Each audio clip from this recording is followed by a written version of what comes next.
Hello, everybody. Listen to the sexy voice of Eric as he brings you another episode of Happy Politics with my main man right here in the booth. Quentin. I was gonna say, is this the smooth What's going on, Quentin? the smooth jazz section of Paula? Hey, I understand. I feel it. Nothing much, man. How's everything going? It's another night, man. We finally got through this election. The first part. We still have the lawsuits. We still have increased doubt among the Republican Party. Of course. Of course. The results of the election. We have mass firings going on within the Trump administration. You better pick your side, motherfucker, or else I'm breaking your kneecaps is what's going down. I mean, is that surprising for DT, though, when it comes to firing people he don't feel have his back? No. Right. So, what's new? Water's wet? I guess Trump has just basically televised his whole entire what's going on in his life that's off the camera. Now it's basically on the political stage. And for people who don't know what we're talking about, I think my main man Quentin has it. Adjusting my mic. So talk my beautiful mouth on this mic real quick. Yeah, man. Speaking to it. As we talk about these poll numbers. Ooh. So from the articles that we're seeing right now, how many Republicans is it that don't buy into the election? Oh, man. It's Jamie? we're looking at what 70% of Republicans don't think the election was free and fair. Hold up. Here we go. Let's see. 90% of Democrats say that the election was free and fair, and up to 52% before November 3rd thought it would be. And let's see if they actually have the actual breakdown of this in this article. One, that's just interesting that 70% of them don't feel it's free. It's interesting because was that the case for people in 2016 when they realized DT won? Well, so they did actually break that down. So, did they? So prior to that, it was 35% who held similar beliefs before the election that the election wasn't free and fair. Uh-huh. And then you have a high number of them. It's 78% who believe that voter fraud was led on by mail-in voting. Yeah, and then 72 believe that ballots were tampered with. That's interesting. So what Trump has done is it has actually worked. It's caused some great political divides really right now. It was actually funny because prior to the election, and I think we've discussed this fairly, at a great amount, that we knew that, one, he wasn't just going to walk away. We knew that. Two, we knew that his extreme fans and some, Republican folks were not just going to accept it because for some reason they feel that if he doesn't win, how does that work? If you don't win, it's fake, but if you win, it's cool? Yeah, we sat there and we just kept on looking at articles trying to figure out how that actually works. And it's still not clear at all. It's just hey, I concede, but it's what if he doesn't concede? It's that's interesting. Nobody's ever done that before. No, we haven't been there down that road because I was the Secret Service drag him out kicking and screaming? How does that work? Yeah, I'm still occupying the White House. I'm the president. I didn't concede. I'm contesting that the election results are invalid, full of fraud. So I'm still going to retain office until a proper investigation is actually had. Matter of fact, no, we're going to do a recount. No, fuck that. No, we're going to do a redo of this fucking election. So he's doing a sit-in. Yeah. That's basically what we're doing. Oh man, you can't write better fiction than this. This is the start of one of those films where a particular group takes over the government and all of a sudden there's I don't know. It's like it kind of reminds you of what's the name of that TV series on Hulu with shoot. Dang, I'm gonna have to look it up. Go ahead, go with something. But I mean, the brilliance of what the Republican Party does that the Democrats fucking suck at is wielding power, and they know they have a lot of fucking people, who came out, voted for Donald Trump, particularly in person, and they stole a lot of fear, a lot of propaganda. Having people in 2 different states saying 2 completely different messages. We all know the story about this by now. Yeah. And they have created not just the narrative, but now completely different realities of what actually is happening in this country. And they're just outright denying the results of the election. So they've effectively just created a division in the United States. So for me, like it just like, bro, like they know exactly how to wield power, and it's like you come over there and you try to like take the White House from them, and they're like, "What the fuck you mean?" Yep. We don't acknowledge you as the president. Oh man. Oh, The Handmaid's Tale was the show I was referencing, but you know what? Wait, hold up. I thought it was the progressives who were the people who incite separation and all these other things. They still blaming them for everything, though. Still to this day. I mean, it's true, but.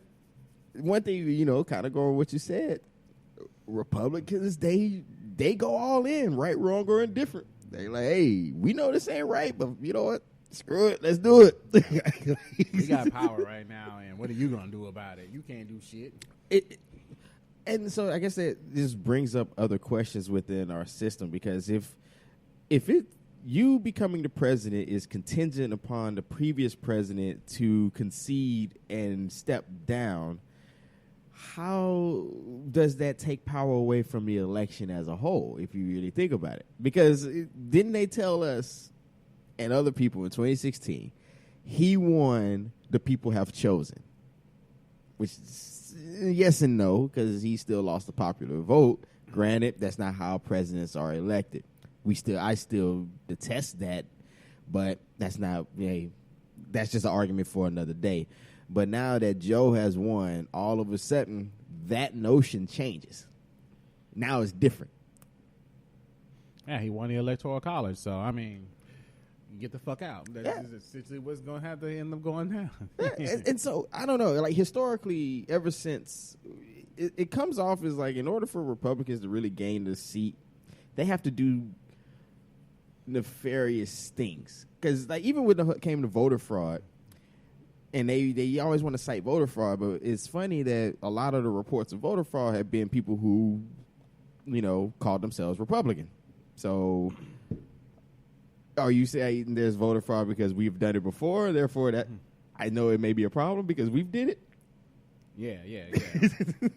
So it's interesting. That's all I can say. It's going to be interesting to see how this all plays out. It's a weird sense of projection. I'm going down to the topic of like the smooth transition. Some people may have already seen that Mike Pompeo, the Secretary of State, has already announced that they are planning for a smooth transition from the first Trump administration to the second. So this will be an extremely hostile situation going in. They're already paving the way for if they have to just outright just say we don't acknowledge you, and if you try to come in here, it's not going to be what you think it is. You think you can come up in here and take this White House, but nah. And some people saying that this is going to be a pretty much a coup.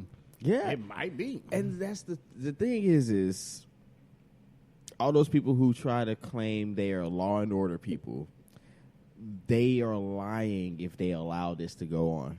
Because one, not only does it subvert democracy as a whole, you're also allowing a guy to intentionally fracture what little democracy we have left by basically digging his feet in and doubling down and say nope, and getting his cronies behind him for whatever reason they decide to get behind him to do the same. So then what does that mean for our current democratic system? Does this mean that the system basically implodes on itself and we got to then start over? Like, how does Yeah, the great country is about to just basically cave in on itself. The greatest place in the entire world, as I've been told number of times. It is. Is it? I don't know if you ask anybody here, then yeah, sure. But nah, it's not. It's not looking good. I don't see a peaceful transition happening. Not from this administration. And plus, like, people are getting fired left and right in the Trump administration because if you didn't choose a side, then damn it, you better choose it right now, or else you get in the boot. I mean, I know there's a bunch of theories, and I don't want to, put fear in anybody, but there's a bunch of quote unquote theories on what would happen with all this does persist. I mean, one of them is that eventually he just leaves, but he comes back as a media mogul and kind of subverts politics and democracy that way through the media. Another is basically saying, nope, I shall not leave, and anybody who does is an act of war, and all of a sudden now we have two sides against one in an open civil war, hopefully not violent, but things like that has happened in history. So that's why this is the problem when it comes to trying to get a fascist out or just challenging fascism as a whole. It does have a great way of rallying people behind a cause, even if the cause is not just.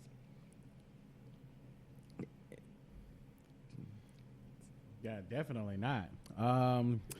And going back to what we were talking about like earlier, so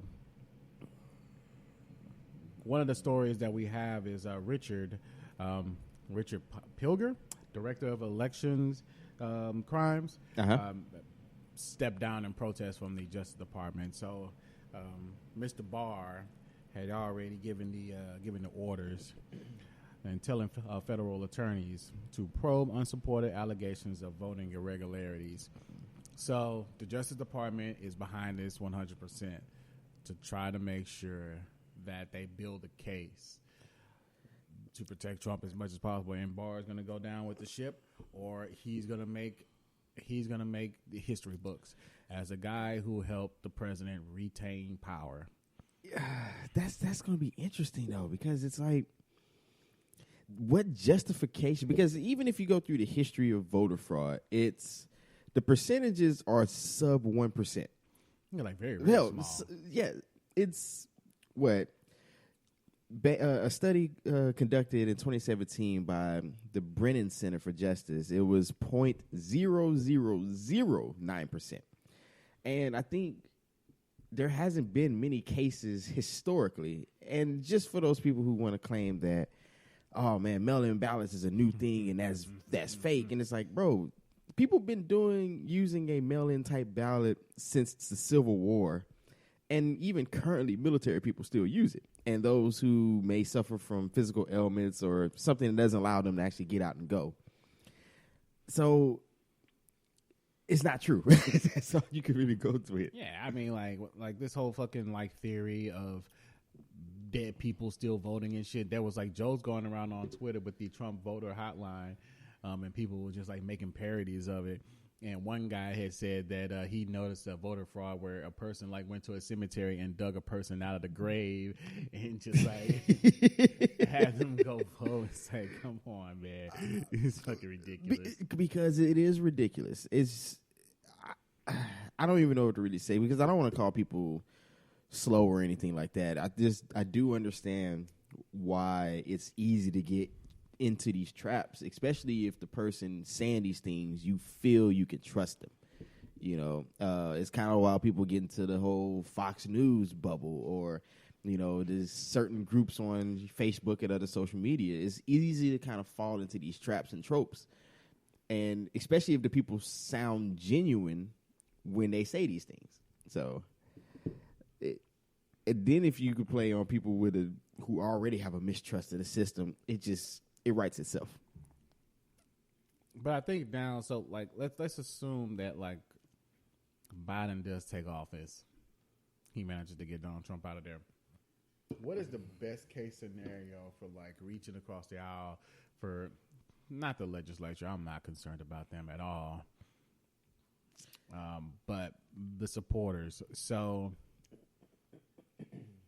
I've had this kind of issue for a while when it comes to like talking with Trump supporters, because like I'm sitting there just thinking to myself like, yeah, okay, so I know that the complexities of voting for Trump, there's probably some little self-interest there, maybe under a Trump economy that you did do better personally. I would like to see where and how, because I don't think that's generally the case, but that's fine, that's fair. I mean, but at the same time, it's like, okay, well, you're kind of complicit in a lot of the racism, the xenophobia, the homophobia. There's a lot of shit going on right now that you are complicit with right now. So, like, how do I get over the hump of trying to, like, have conversations with you about, like, what was wrong with the decisions and how to reintegrate you? Because I'm almost talking about them as if like they're not a part of the community. I know. It's like how do we bring you back in? They are a part of the United States. They just made a decision that's probably bad. Not probably, but it is bad. Yeah. I think it's going to have to be a lot of things, because I don't know. Because they're some of the people are so engrossed in what they believe. This whole idea of conservatism in general has been to the point where it becomes somewhat poisonous with people, because they're willing to accept certain things like, I don't want my taxes to go up, so therefore I don't care if we got people poor on the street who are dying and kids, people can't have health care, as long as my pocketbook is okay. But you don't ever challenge the idea that, well, the reason taxes are higher on the middle class is because upper class doesn't really pay the actual fair share based on the percentages.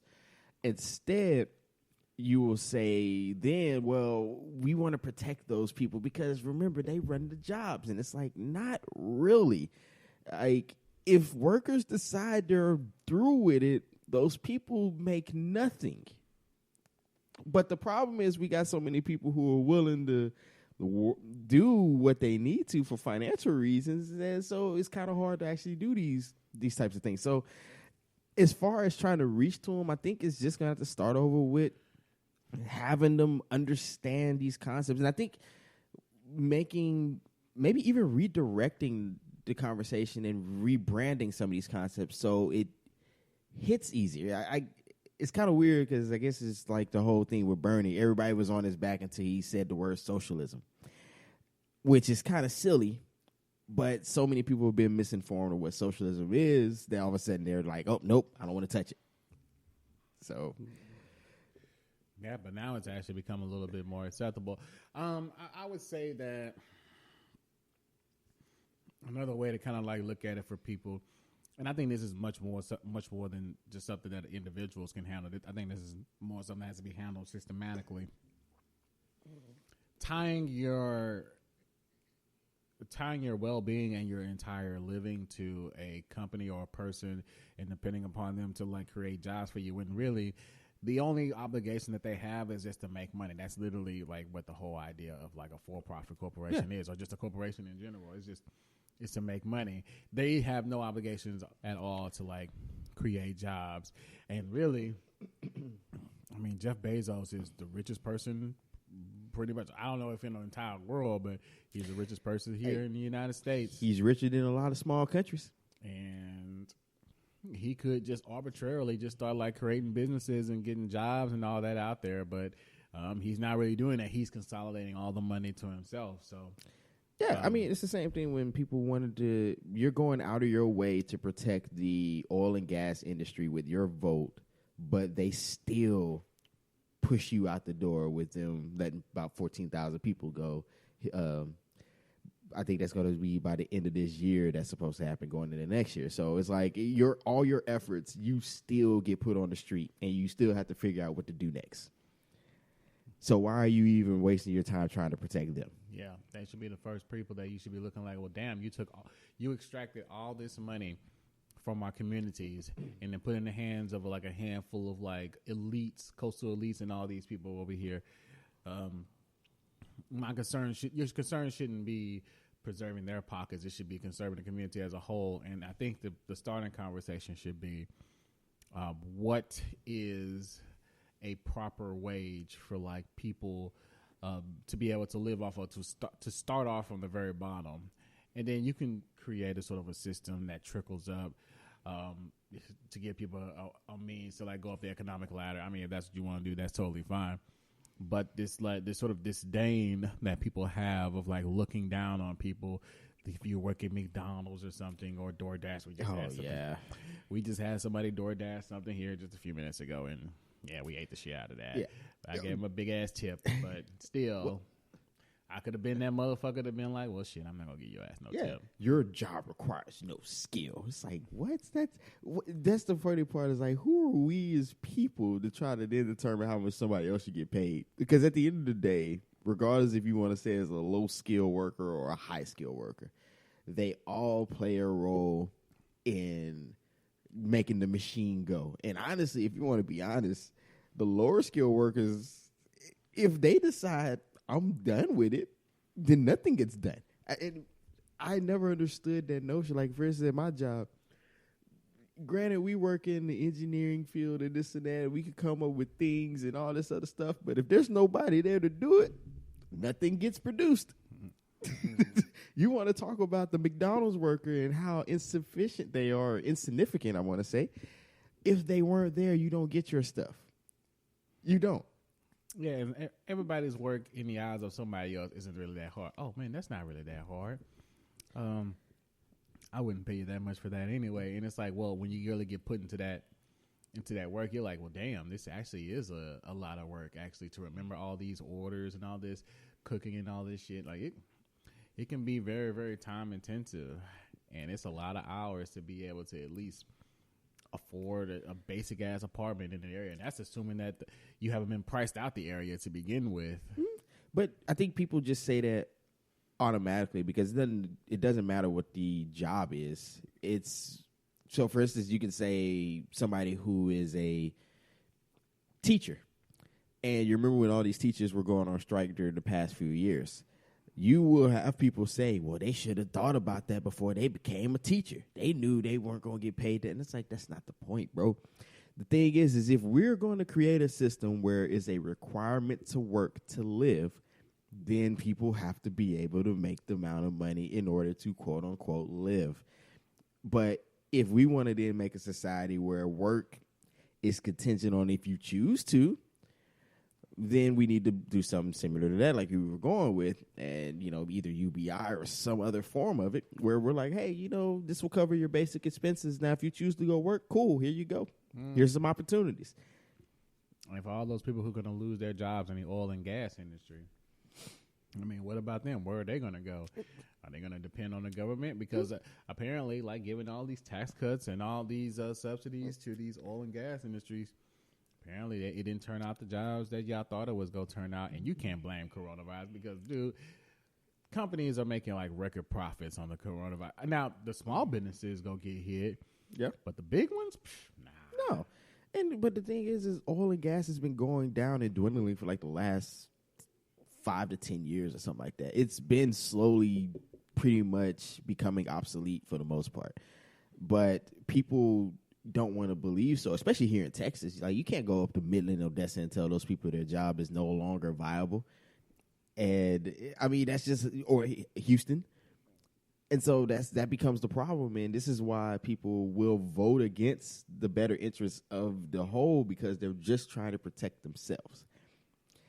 And that also goes back to why I'm not upset at people who voted for DT, because he did brand himself as being a populist. And some black people who I even know, even like up until the last minute, was like, oh, I was thinking about voting for Trump because like my husband works in the oil and gas industry. And I'm like, see? And so it became the bottom line. All of us are trying to be micro corporations and micro capitalists, and we realize a lot of people should go back and think, well, damn, I don't want. I want to be environmentally friendly, but I work in a sector that does damage the environment. Do I want to work and live, or do I want to do what's right? It's an interesting choice. So, but I think that, and maybe starting a conversation in that capacity, you know, where we start talking about us as where do we want to really see society? Probably not telling people that they're incorrect in their thoughts, even if they are, but trying to help them give them better information so they can make a better decision or more of a informed decision. Because I think, again, when it comes to the progressive wing, I do believe there's going to have to be a lot of rebranding to go around. I don't think it should be. I think most of these concepts should be clear-cut and easy to understand. But you got to realize there's so much re-education you have to do on these concepts. As one guy had put it, a lot of these ideas, such as like Medicare for all, where like over 70% like agree with the idea of Medicare for all. It's pretty much the center position now at this point. Mm-hmm. So, like, are the people who call themselves centrists in the United States, are they really centrist, or are they just pretty much right-leaning, center-right-leaning corporatists at this point? I mean, me personally, I'm probably just gonna want to call them like pieces of shit, racist, and all that shit to their face, man. Well, we can't do that. I'm gonna hold back the impulse unless they give me a reason to. Yeah, I mean, I would say when it comes to that, yeah, because I would say Bernie Sanders was a moderate compared to what real leftist ideas are. He's a moderate, but compared to American politics, he's a leftist. And you'd be surprised, he's like a radical. Yeah, which radical doesn't really mean nothing. It just means different.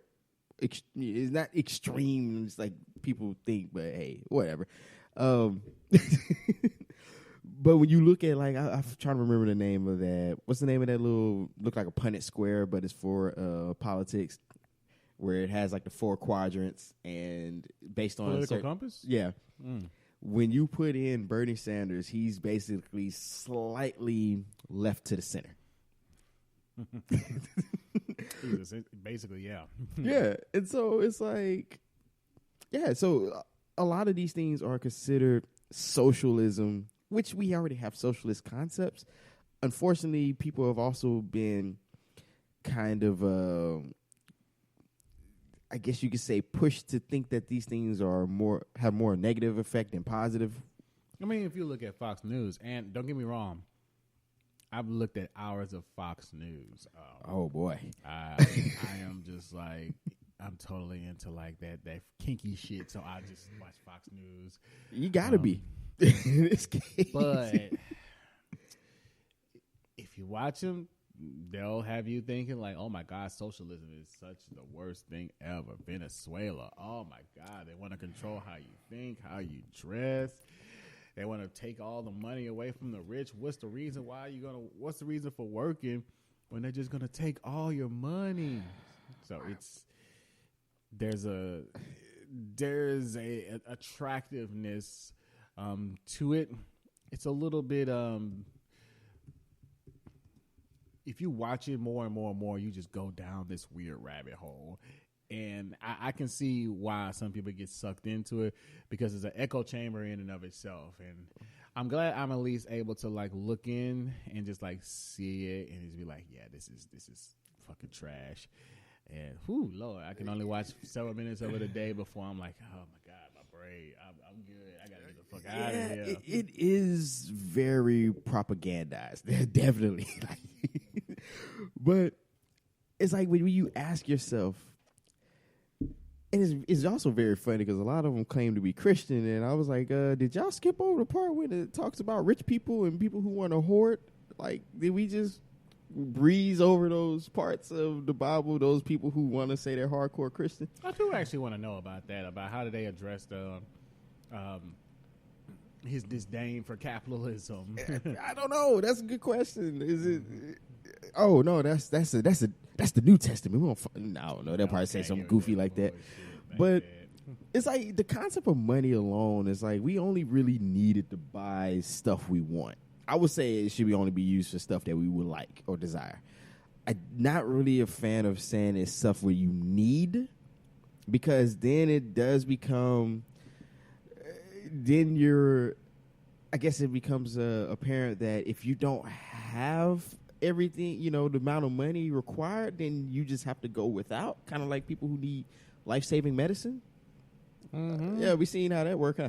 Mm-hmm. Okay. Maybe you need to check your lifestyle, man. Oh yeah, dang, you right. I bought coffee that day. Yeah. Shit. Yeah, maybe you shouldn't be buying that $5 cup of coffee every day. Oh boy, that already tells you right there. If a $5 cup of coffee, matter of fact, let me just put it in perspective. Let's say if $25 push you in the red, damn, life is rough. That tells you the problem right there. You got a lot of more shit going on than fucking coffee. So like, you niggas over here talking about like, baby, you should have made that decision. It's like, bro, it's $5. Like, that's the thing is you have to actually bring that up. And people who will say, well, you should have just made better choices with your money. You shouldn't have ate out. If me eating out once sets me back, that's the problem. And if you're going to be a dick about, like, going out to eat or whatever, it's like, shit, nigga, I need to eat. I mean, technically, the food's got to come from somewhere. So, I mean, now you can have an argument as to whether or not I'm going to, like, some 5-star restaurant or something. Oh, man. Well, I don't know. You be out here blowing, like, $80 to, like, $200 just because you, like, screw it. I like steak. I was on a steak diet. That shit is kind of expensive, bro. Hell yeah. Man, I can't fuck with it. I remember one time, this is off subject, me and my old lady went on lunch, and I still spent about $120. I said, it is lunchtime. It's like, and that was man, never mind. But anyways, it just goes to show how fragile our system really is. If I get big budget items that can set you back, that makes it. You spend it like, tens of thousands of dollars. I can see that. But if you're spending sub $100 here and there, and that determines if you make it to the poorhouse or not, or if you could cover a major expense, that just kind of shows where we are. At least that's what I would say. And I mean, I hope the Biden campaign takes this all in consideration. AOC has been making some criticism of the Biden campaign. Now, the Biden campaign has said that they will make good on their promises to the progressive wing of the party. So we're going to see what that materializes to. Yeah. We don't know. Do we trust it? We'll see. That's all I got to say about that. We'll see. All right. Well, I will go ahead and say, what would you, because I know Bernie, of course it doesn't mean a lot, but he's kind of putting his plan together on what he wants to challenge Biden on. If you were in Bernie's shoes or some other politician's shoes where you can put together a plan, what are some of the major things you feel like he should be able to get done within year 1 to 2? So, of course, people have always talked about executive orders and on the what you could get done with it. Now, I personally don't care for the executive order because it runs into that problem where, like, the next administration can just basically overturn you. Yeah. But he can do a lot with that. So, I mean, of course, they've already said that they're going to, like, decriminalize marijuana. That doesn't mean it's legal to sell, but it just means that it's decriminalized. That's one thing to think about. It's one step closer. Okay. Yeah, it's one step closer. Now, I don't necessarily know through a Republican Congress if they're going to be able to do a federal $15 an hour minimum wage. Now, maybe they may be able to push through like a UBI. I highly doubt Mitch McConnell's going to play ball with that. I do see that there's going to be talks reopen for the stimulus. So we're gonna. Yeah, I can see that. I just wonder if it's going to be continuous or it's going to be another like one-time payment only. Which I think it should be easier to get past in going into 2021 because hopefully, fingers crossed, we can then be able to mitigate the issue between 4 to 6 months, at least have a vaccine available. So it's you setting it up for like a, continuous for up to 4 to 6 months is a little bit easier than saying, continuous until check back with me. Mm-hmm. So I can see that. I mean, maybe the Biden administration will finally fix the water in Flint Hill. Oh, boy. How long is it? We're going on 4 years? That was what, 2016? I feel like it's been way long. 2014? It's been a long time. Yeah, it's been a while. Of course, he's going to re-enter the Paris Yeah, I've heard about that. And start working back with the World Health Organization. So, okay. I would say this, though, when it comes to that 50, I think, and I would say Republicans who just want justice and want what's right for people, if your representative is intentionally blocking pertinent legislation just on GP purposes, that's when I would say, no, we need to actually boycott them. We need to actually protest to the point where they are pressured in order to doing these things. And because when they're already coming out saying they're going to obstruct justice, which is not really, but that's not really what it is, but that's how it comes off. But if they're coming in and saying they're intentionally going to block legislation, they're not going to pass anything, and just because reasons, and they just want to be antagonistic, I that's not politics. I don't feel like that's democracy. That's just you playing politics. Mm-hmm. So I don't know. That stuff irritates me because I'm like, if it's good legislation, but you're just not going to pass it because, well, it's a Democratic president, that's dumb, personally. But, and let's not forget about DACA. So yeah. Go ahead and reinstate the kids to stay here. I guess what we're going to do about the separation of those kids and the parents, because apparently it's a good amount of them don't even know where each other are located. So that's another issue. That's a human rights violation. Why are we okay with human rights violations? Like, under the guise, well, they're not supposed to be here anyway. Yeah, really? They're illegals. They're people though. Like, bro, I remember I actually heard someone say, well, since they're illegals, they technically don't have rights. They don't. They're less than human. Yeah. Damn. Yeah, it's a weird technicality, bro. Like, god damn, man, it's a rough world out here. So, yeah. I just say, man, y'all niggas is mean, bro. Mm-hmm. Like, this is probably why I would call some conservatives pieces of shit. But hey, you still got some liberals who kind of sort of buy into some of that. So. Yeah. I mean, unfortunately, sometimes liberals, as long as I guess they're more enamored with the status quo. I think as long as things ran smoothly based on what they thought was smooth, then it's fine.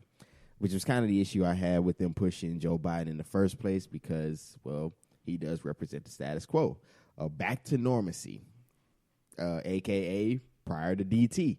Not moving. Now, he claimed he wants to be another FDR 2.0. Is he really going to be that dude, though? Because, again, FDR was the guy who wanted to put out a whole other set of Bill of Rights, but an economic Bill of Rights that was not, how can I put it? It basically was going to set up a lot of the stuff that we're talking about now. If you do have the time, just go. It's on YouTube, of course. Just go look it up and even just read about it because you can look up stuff where it talks about it. But I don't know. Were you aware of that? Oh yeah, I was aware. Yeah, there you go. I'm very aware of it. And yeah, you hear a lot of stuff he say. Hey man, they would hate him. They think they hate Bernie. Like, oh God, like stop FDR. Yeah. Stop him.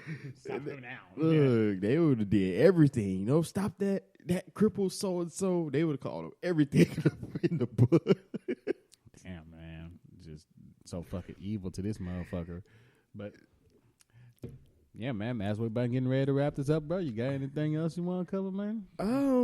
Nah, that's really. Of course, plans moving forward because we know this isn't going to be an easy transition. We kind of discussed all that.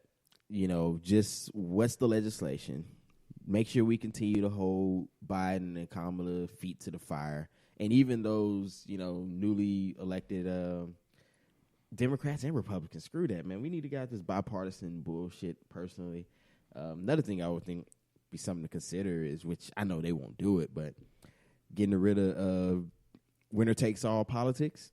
And maybe that would actually provide some more validity to other political groups and parties. So I doubt that will happen, though, because we were talking about trying to splinter up their current power structure. So I see that being combated from both sides. I definitely see that backfire. You're talking about ranked choice voting, and I'm definitely a supporter of it, but I would only see that be able to be implemented on a state-by-state basis. So, and maybe that's where it does start. Maybe that's something we take to the states, and then it would maybe kind of like a whole domino effect where if states then start adopting it, it kind of forces the federal level to kind of do something similar. That's probably the only way that I could probably see it to be done. But I don't know. Maybe if we get a Green Party candidate to actually hold a serious seat of power, then we can start maybe talking about it at a federal level right now, like a House seat or something like that. Yeah, that's true. But nah, man, other than that, that's pretty much, just hopefully everything stays all right and we don't get too chaotic out here. 2020 has already been weird, so I'm expecting the worst, but hope for the best. That's all we can kind of do. I understand, man. I understand. So, shit. All right, guys. Well, shit. We'll be back with another episode of Happy Politics with Mr. Chopping Up with Q, Quentin Simpson. Goodbye, you sexy ladies. Peace, y'all.